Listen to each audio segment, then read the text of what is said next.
I was splitting wood behind the barn when I heard it, a sound you only notice if you've lived far enough out to tell the difference between what matters and what doesn't. Not the cry of a hawk, not the wind working through the fence wire. This was softer, a dull, heavy thump, like something had given up. I straightened slow, letting my ears do the work before my eyes did. 50 feet from the house, just past the first fence rail, something was lying in the dirt. For a second, I thought maybe one of the strays from town had wandered too far and dropped, but then I saw the braid, and the dress, and the way her legs were folded under her like they'd simply quit on her. I didn't rush. That's not my way. Too many years watching how trouble sometimes walks in slow, pretending it needs help. I've seen men fake a limp, women fake a faint, just to get a foot in a door, but this one wasn't faking. Her body had that stillness you don't put on for show, the kind that happens when the world finally wrings you dry. The heat out here doesn't come in waves. It sits on you, heavy and sure, like it means to keep you. It had worked her over. Her hair was coming loose from a braid, tied with something that looked like a broken shoelace. Her dress hung on her in torn patches, dirt and dried sweat making it cling. Even from where I stood, I could see her hands, raw, nails cracked, one split down so far it must have hurt to close her fingers. I rested the axe head in the dirt, leaned on the handle a moment, then went for my cane. That bad leg of mine doesn't move quick, but it moves steady. By the time I reached her, I could see her chest still rising, thin and shallow. She was light when I picked her up. Too light for a grown woman. My cabin isn't much. Stove that works, table sanded down to bare wood, 2 chairs, 1 bed, 1 cot, no shine. Just what a man needs to get through the day. I set her on the cot and pulled the blanket over her shoulders. Her skin was hot under my hands. Not fever, just heat, baked in deep. She didn't stir. I've lived out here alone 7 years. Suits me. The folks in Los Rucas say I'm strange, say I don't talk much, say I've got a temper if you back me into a corner. All true. But I know it's mine, and I know when someone's worth helping. She was worth helping. When I stepped back outside, the sun was low enough to burn your eyes if you looked wrong. I went back to splitting wood, letting the rhythm steady me.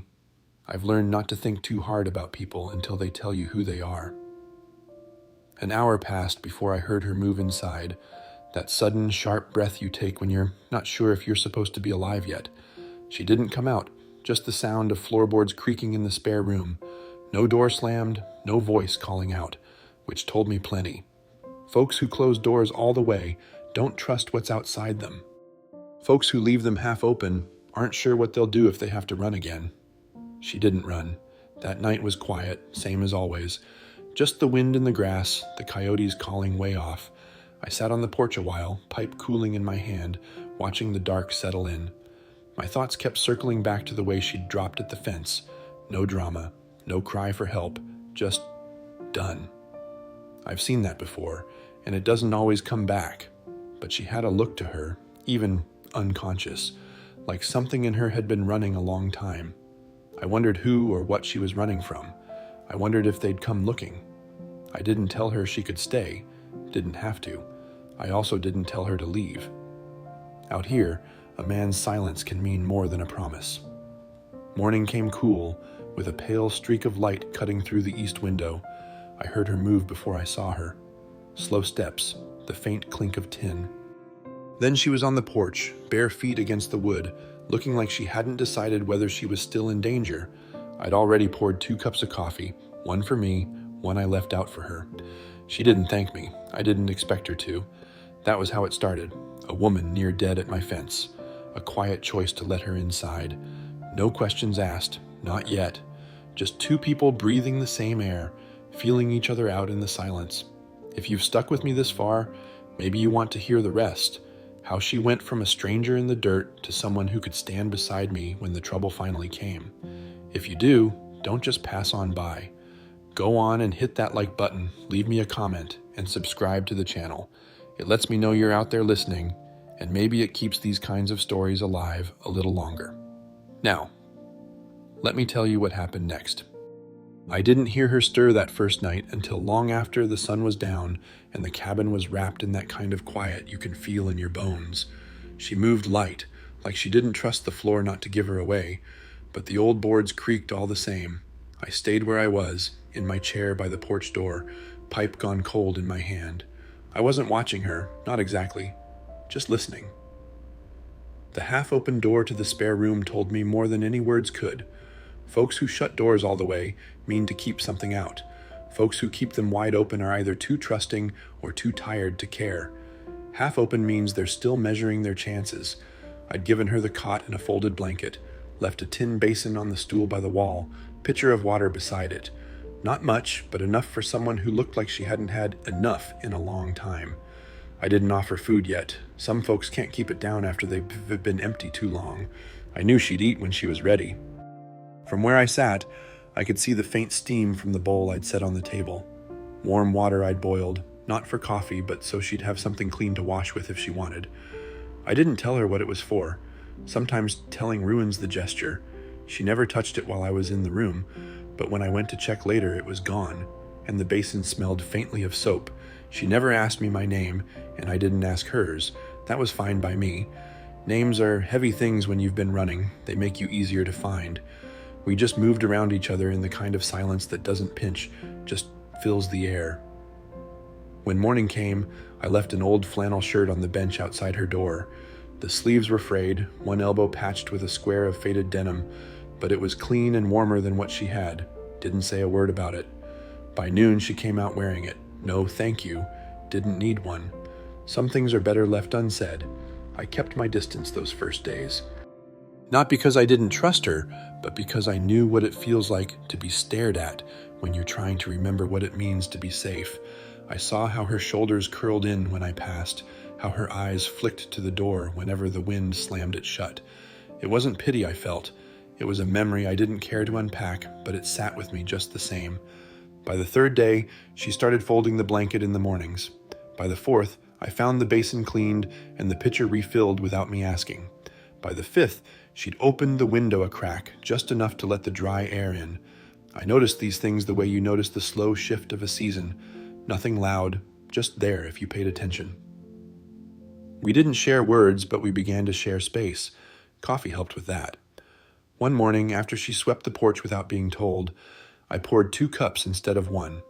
I left hers on the table. She drank it slow, both hands wrapped around it like it might break if she let go. I didn't watch her drink, but I noticed she didn't rush, and she didn't look ready to run. It's a strange thing, how silence can work like trust. The first kind of silence in my life had been full of things I wished were said. The second kind, the one we were sitting in now, felt like we'd both agreed we didn't have to say much to mean something.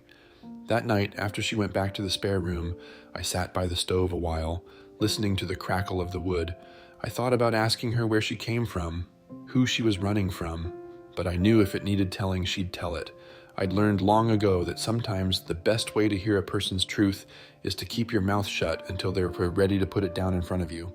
She didn't close her door all the way that night either, and for some reason, I found myself easing down into the chair with my rifle leaning against the wall instead of hanging it back up. Not because I thought she'd bring me trouble. More because I thought trouble might already be following her.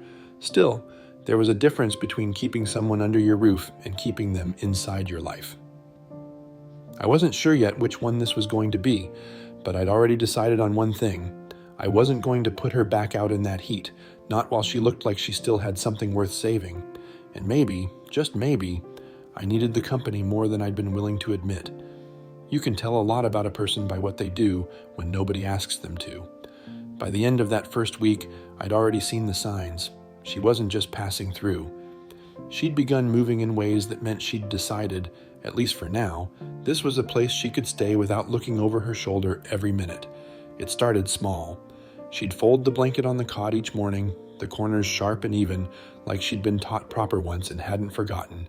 She'd carry the basin outside and empty it without leaving the water to sour. I'd walk in from the barn and find the pitcher full, set just so on the table. She never mentioned doing it, and I never said anything back. It wasn't the kind of thing you ruin by pointing at. One afternoon, I came in and found her sitting on the porch step, my old flannel hanging loose on her shoulders, mending a tear in the hem with a bent needle she must have dug out of the cupboard. She didn't stop when she saw me. Just kept her eyes on the fabric, pulling the thread through slow and steady, the way someone works when they've known the chore their whole life. It made me think of winter nights my ma would patch my shirts by lamplight, humming under her breath. I hadn't thought about that in years. I started doing small things too, not to match her, but because it felt right. Fixed the latch on the back door that had been sticking for months, left a bar of soap by the basin, shifted the coffee jar to the front of the shelf so she wouldn't have to hunt for it. She noticed. I could tell by the way her eyes flicked toward something new, lingered a second longer than they needed to, but she never said anything either. That was fine. Some trades aren't spoken, they're just made in gestures. One morning I poured 2 cups of coffee again, set hers on the table without a word. She walked in, hair tied back, and wrapped her hands around the tin cup like she'd been waiting for it. Sat down across from me and drank slow. Didn't try to fill the air with talk, which I liked. Most people can't stand silence. They see it as a space to be patched up with noise. She didn't. She let it be, and it sat between us like something we both owned. I paid attention without looking like I was paying attention. She was still jumpy about sudden noises. A slammed door, the crack of a branch outside. Her shoulders would pull in, her eyes dart to the window. But the flinches didn't last as long as they used to. That's how you can tell safety's starting to take hold, when the body stops living a half-second ahead of its own fear. By the 4th day, she'd swept the porch. 5th day, she scrubbed out the basin without me asking. By the 7th, she opened the front window just enough to let the dry air in. I'd walk past and catch her standing there, eyes closed, breathing like she was trying to remember what it felt like to let her lungs work without worry. It reminded me of when I first came out here, before the limp slowed me down, before the talk in town made me something folks kept their distance from. I'd sit on the porch in the evening, just listening to the wind through the grass, trying to teach myself to be still again. She was doing that now, even if she didn't know it. One night, I found her in the corner by the stove, mending that same flannel shirt. The tear was under the right sleeve this time, and she'd patched it with a piece of faded blue cotton. Her hands weren't steady, but the work was careful, domestic. I realized then I hadn't seen her hands shake when she lifted her coffee that morning. I asked her once, quiet, while I cleaned my rifle on the porch, "Why'd you help with the sweeping?" She glanced up, eyes clear in the lamplight, and said, "Because the dust was bothering me." Simple as that. Not to please me, not to earn her keep, just because it needed doing.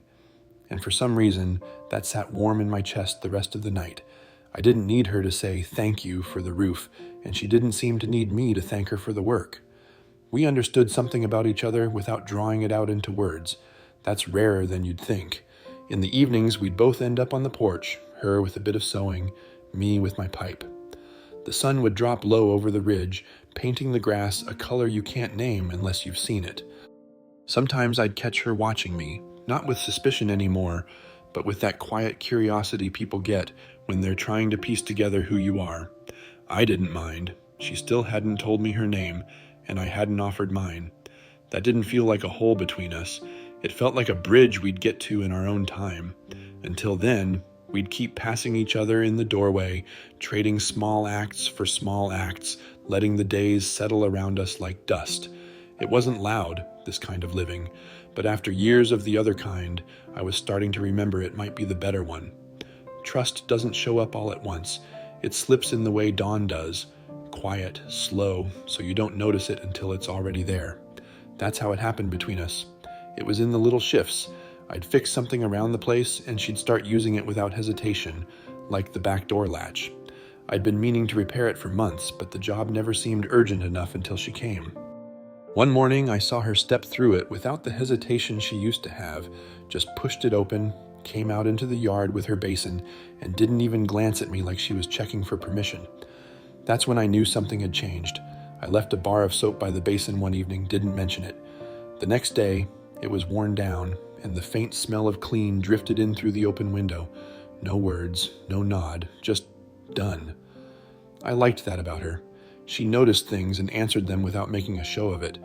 She started boiling the water for coffee before I could. It was a small thing, but for a man who'd been used to moving through his mornings alone, it stood out. First time she did it, I didn't say anything, just poured from the pot she'd made. Second time, I took that first sip and caught her watching me from the corner of her eye, waiting to see if I'd notice it was hers. I didn't give her the satisfaction of a comment, but I made sure to finish the whole cup.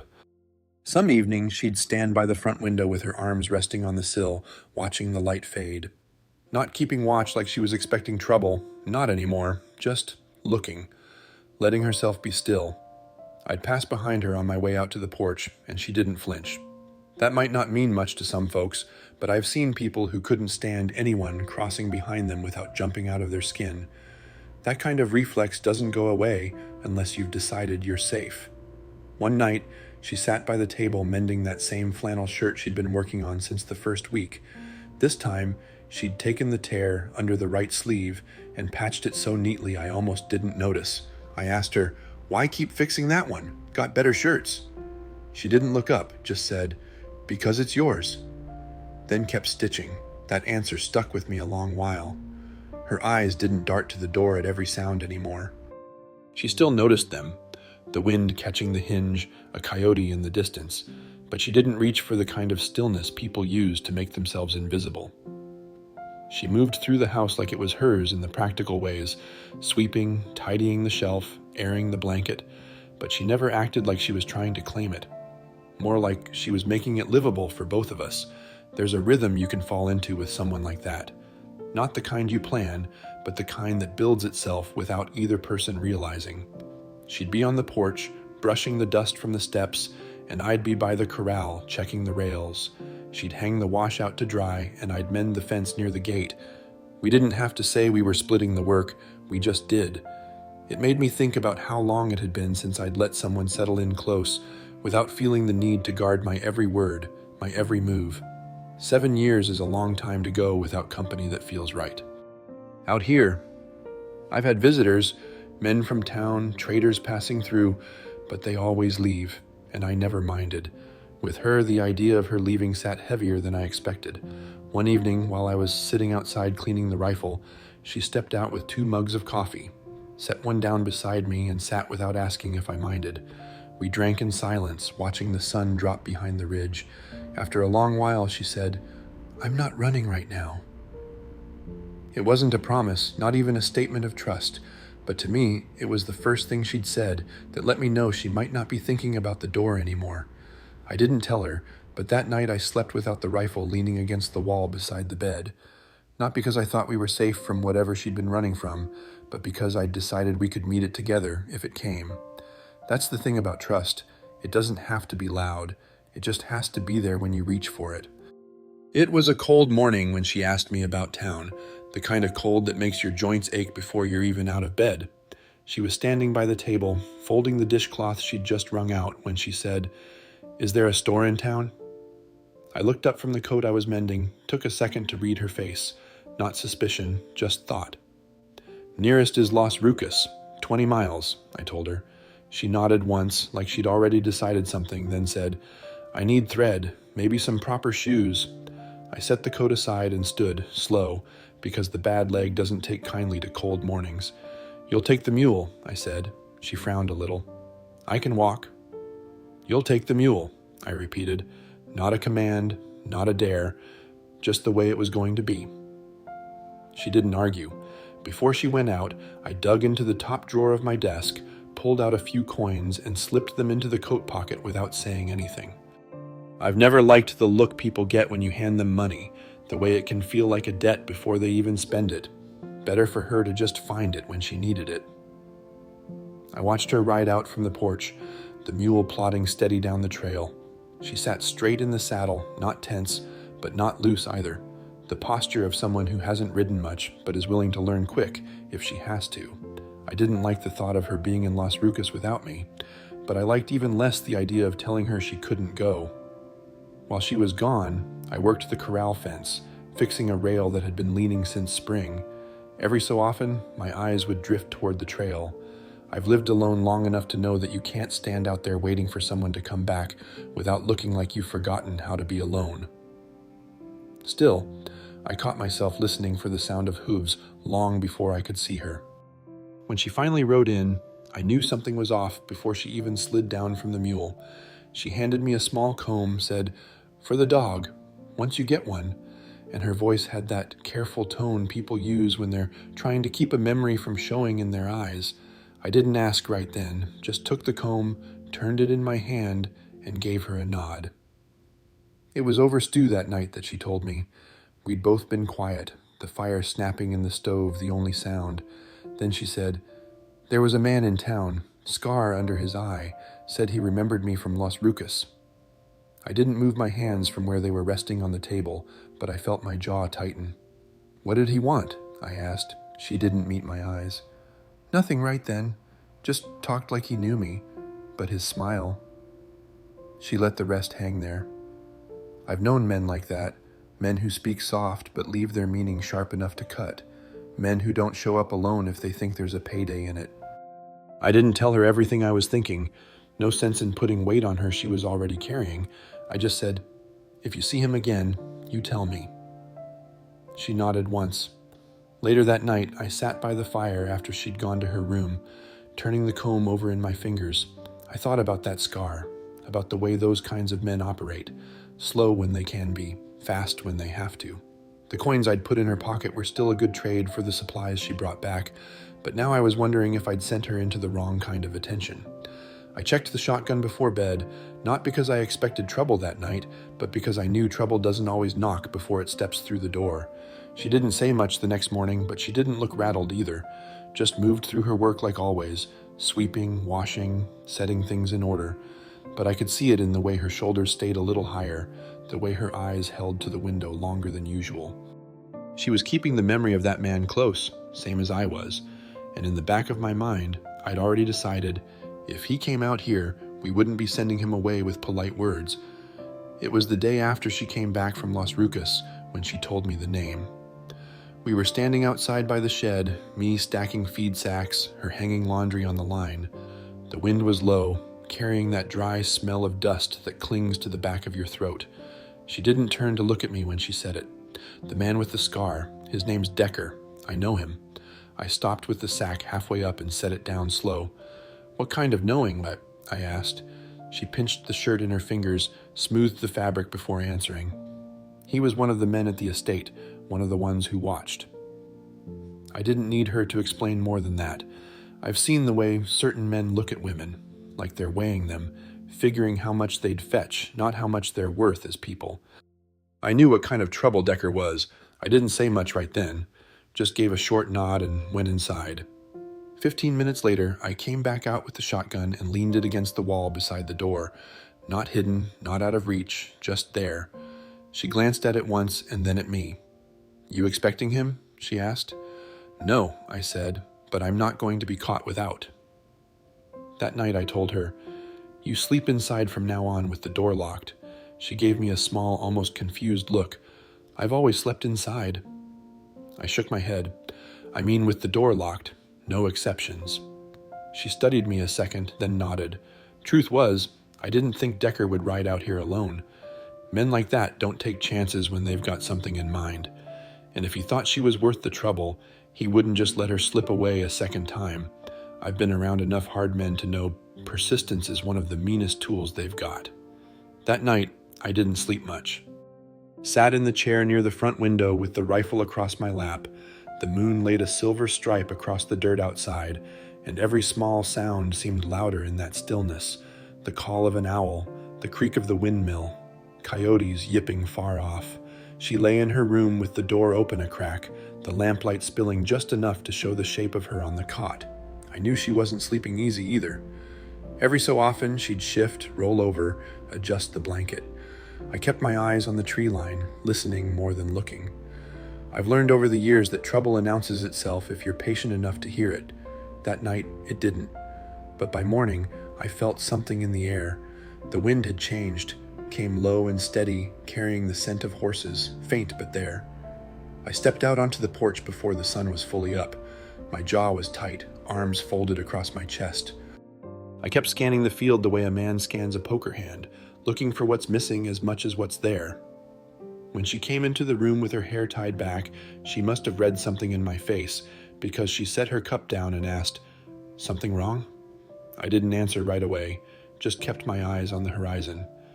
"Could be nothing," I said finally, but I didn't believe that. Later, in the barn, she found me checking the tack, running my hands down the reins, even though they didn't need oiling. She stepped closer. "I want to help," she said. I kept working. "I'm not just something for you to protect." I knew the truth in her voice. She'd been hunted before, and she understood the shape of it better than most. "If he comes back, I'm not hiding behind a door," she said. I looked at her for a long moment, then went to the wall and took down the Winchester, handed it to her without ceremony. "You remember what I showed you?" She nodded once. "Then you take the north window. You've got the view from the ridgeline. Nothing crosses that field without you seeing it." She took the rifle, set her hand steady on the stock. This time, I noticed, it didn't look too heavy for her. We didn't talk more about it, but inside me, a line had been drawn. Decker could come if he wanted, but if he did, he'd find we weren't standing apart. We'd be standing together. When you know trouble's likely coming, you don't wait for it to knock. You start putting the place in order so you can meet it on your terms. That's what we did the day after I handed her the rifle. No speeches, no long talks about what might happen. We just went to work. I moved the table away from the front window so there'd be nothing between us and a clear line of sight. Checked the hinges on both doors, then set a bar across the back one so it couldn't be kicked in. Every oil lamp got topped off and placed where we'd need light if it came to shooting in the dark. Every round of ammunition was laid out where we could reach it without fumbling. She worked the other side of it, sealing the back door with a length of oak, setting rifle cartridges on the sill of the north window, tucking a small knife into the side of her boot without a word. I didn't tell her to do any of that. She didn't ask if she should. It was the kind of quiet readiness I respected.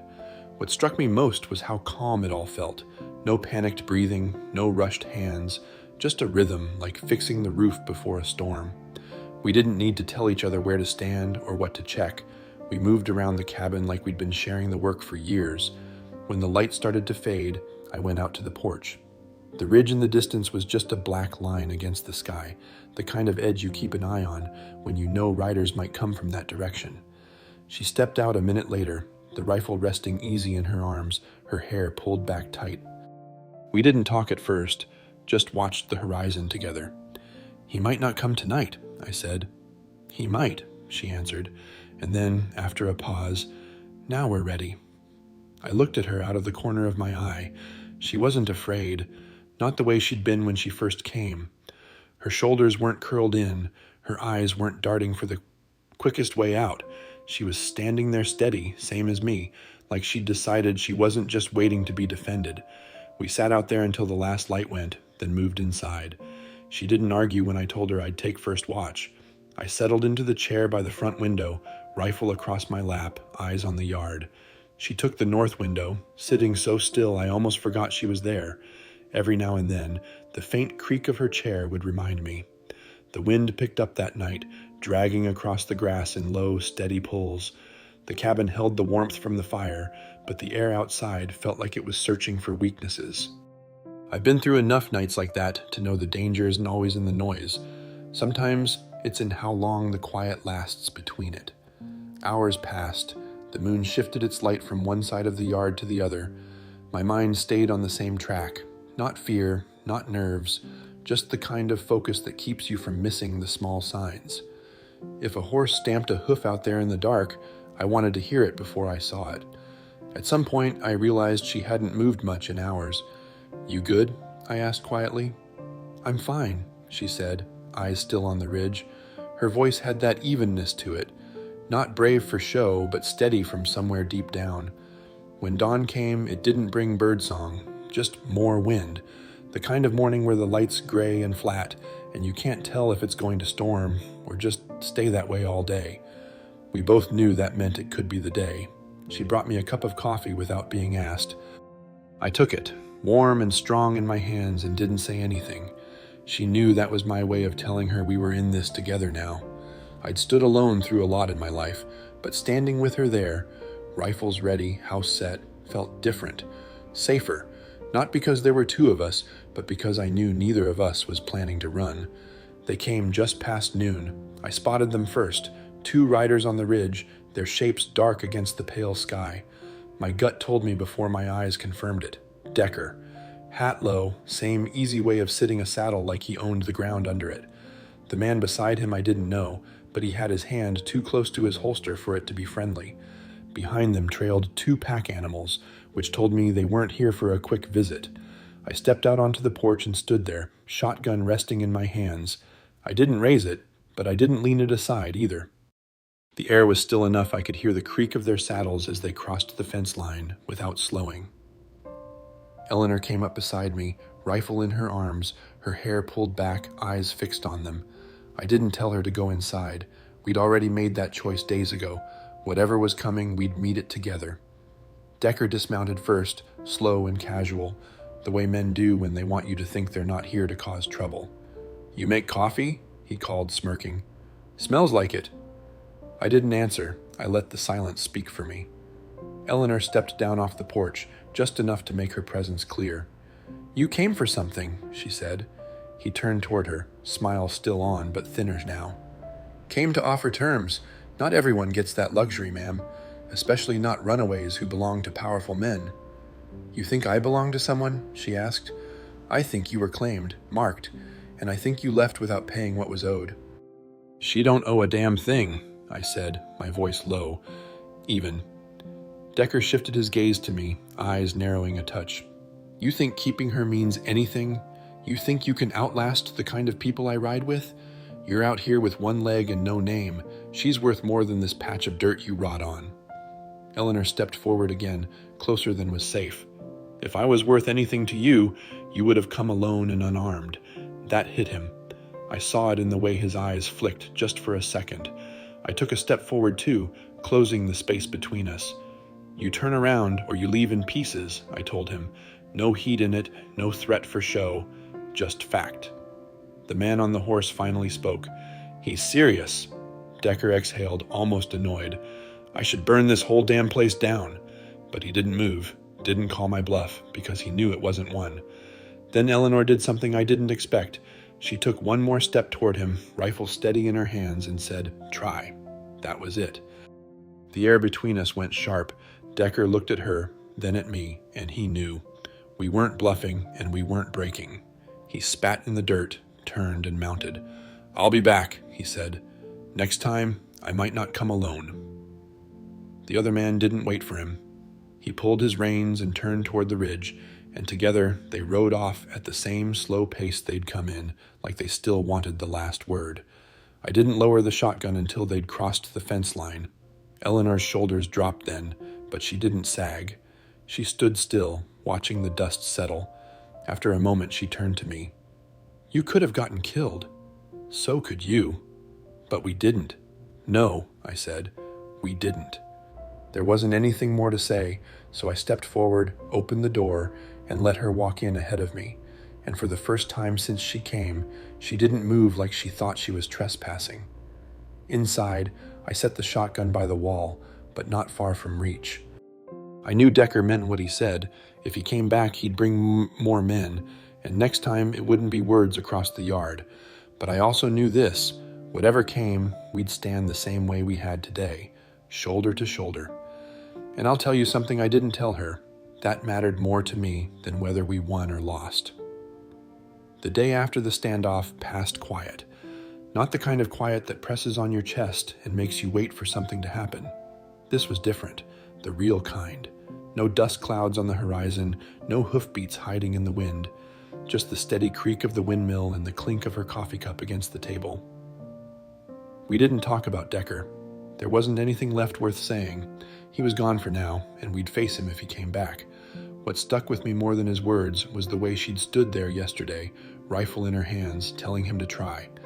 I'd seen men flinch with less in front of them. She didn't. I went out to mend the section of fence near the north pasture. The post had been rotting for months, and after yesterday, it felt good to put my hands to something that could actually be fixed. When I came back in, she was at the table with her sleeves rolled up, working dough. Flour dusted her cheek, and she didn't stop kneading when I stepped inside. She glanced up once, then back down. "You're right," she said. "About what?" "Just stupid." She held her hands out, palms covered in dough. "Banged your thumb with the hammer, didn't you?" I snorted. "It's not broken." "There's a salve in the drawer. Third one." I nodded, but didn't move toward it right away. There was something in the way she said it, not as if she was offering to take care of me, but as if she assumed I'd want to take care of myself, and she was fine with that. It was the kind of understanding most people don't bother to learn about you. That afternoon, she stood at the doorway, staring out over the empty stretch of field. I was at the table with my pocket knife, working a block of pine into something small. The steady scrape of the blade was a sound I'd learned to trust. She must have too, because she didn't turn when she spoke. "Do you want this to stay the way it is?" I looked up. "What do you mean?" "I don't mean today. I mean later. A month from now. A year." I set the knife down. I'm not quick with answers like that. Never have been. "I never planned for later," I said finally. "I know," she replied. "Me either." There was a pause long enough for me to think she was done. Then she asked, "But if I'm asking if you want me here?" I met her eyes. "I do." It wasn't flowery, wasn't dressed up, but I meant it, and I think she knew. That night after supper, she didn't go to her cot in the spare room. She sat across from me at the table, sewing a sleeve back onto one of my shirts. Her hands worked slow and precise. "You ever think about building something?" She asked. "Like what?" "A garden. Chickens, maybe. You ever had a milk cow?" "Not in 10 years. "Was it worth it back then?" "Would be now," I said. She studied me for a moment, then said, "I'm not planning to leave." I didn't smile, but something in me eased, like a knot I didn't realize had been there. I pulled the extra chair closer and sat beside her. The lamp threw a soft light over her hands as they moved with the needle. "You think it's too late for that kind of thing?" I asked quietly. She didn't ask what I meant, just answered, "No." Later, she stood on the porch, arms folded as the night spread wide over the land. I stepped out after her, stood there without speaking. After a minute, she reached for my hand, not sudden, not clinging, just letting her fingers rest against mine. I didn't flinch. This time, I held it. In all my years alone, I'd thought peace meant having no one around to lose. But standing there beside her, I started to think maybe peace was just knowing the person beside you wasn't going anywhere unless you were. Spring came in slow, the way it does out here, making you wait for every bit of green. You notice it first in the smallest places. A bud on a fence post vine, the edges of ice pulling back from the water barrel, the wind not cutting quite as sharp. Life shows up in pieces before it settles in whole. Eleanor's boots didn't sink deep in the yard anymore. The dirt had worn to her step. My coat hung on a peg by the door that hadn't been there last year. 2 mugs sat on the table in the mornings instead of 1. None of it had been claimed or announced. It just happened. We finished the chicken coop by mid-April. I told her chickens were a mistake. Too noisy, too fragile, too quick to die if you got attached. She named 2 of them anyway. Trouble and breakfast. She said it with a smile that didn't need my approval. I didn't laugh, but I didn't frown either. Sometimes not fighting a thing is the same as letting it be. Her things had moved out of the spare room without anyone saying so. The window in there stayed open now, curtain drifting in the afternoon wind. Maybe one day that room would hold something else. For now, it was just space we didn't have to fill. Rumors in town faded. No one had seen Decker since winter. Some said he rode south, others said he vanished. I didn't ask for more. What mattered was that no one came back here looking. The silence after a storm can be its own kind of gift, if you know how to hold it. One evening I was on the porch carving from a block of pine. Eleanor stepped out with a folded cloth, sat beside me, and I handed her the piece I'd been working. A bird, rough but clear. "You said Micah used to draw them," I told her. "Figured maybe he'd like one here." Her throat worked, but she didn't cry. "Thank you," she said, and held it in her lap like something that mattered. Later that night, I stood by the stove, watching the firelight dance on the floorboards. She was at the counter drying dishes. Without turning, I asked, "You sure?" She didn't ask what I meant, just said, "Yes." Then I said, "Then I'm staying too." It wasn't a vow, wasn't a promise with fine words to dress it up. It was just a decision, the kind that lands deep and doesn't shake loose. She walked over and laid her head against my chest, and I rested my hand on her back, not to keep her there, but to let her know I was there too. The weeks that followed filled themselves. We built a second fence, planted tomatoes by the porch. She painted the shutters again. I rebuilt the tool shed. The silence between us stayed, but it wasn't heavy anymore. It was the kind of quiet you choose because you don't have to fill it. Some days we talked, most days we didn't. We ate at the table beside each other instead of across from each other. We lit a second lamp at night, even when one was enough. One late spring evening, she came out barefoot, holding a small, wrapped bundle in her arms. Not heavy, just warm. A kitten squirmed inside, mewing like it was already sure it belonged here. I was digging by the gate when she walked over. "Fence cat," she said. I wiped my hands. "You naming everything now?" "No," she replied. "This one named us." She set it down, and it trotted off toward the chicken coop like it had lived here forever. "You want me to build another room?" I asked. "Not yet," she said, "but maybe soon." Standing there, watching that little scrap of life disappear into the coop, I realized something. I'd spent years thinking my life was a finished shape, quiet, practical, and closed. Turns out, I'd just been waiting for someone to make room in it, and it didn't take much, just small, steady acts, and the choice to stay when you could leave. That's the lesson I'd tell anyone listening. You can't build trust overnight, but you can make a place where it grows without having to force it. You don't have to fix someone's past to stand beside them in their present. And sometimes, choosing to stay says more than all the words you could string together. If you've been following this story and you've felt something in it, maybe a reminder of your own quiet battles or a picture of the life you'd like to build, then I'd like to ask you for something simple. Go on and like this video, leave me a comment about what stayed with you, and follow this channel so you'll know when the next story comes. It matters more than you think, knowing someone's out there listening. And maybe, just maybe, it keeps these kinds of stories alive a little longer.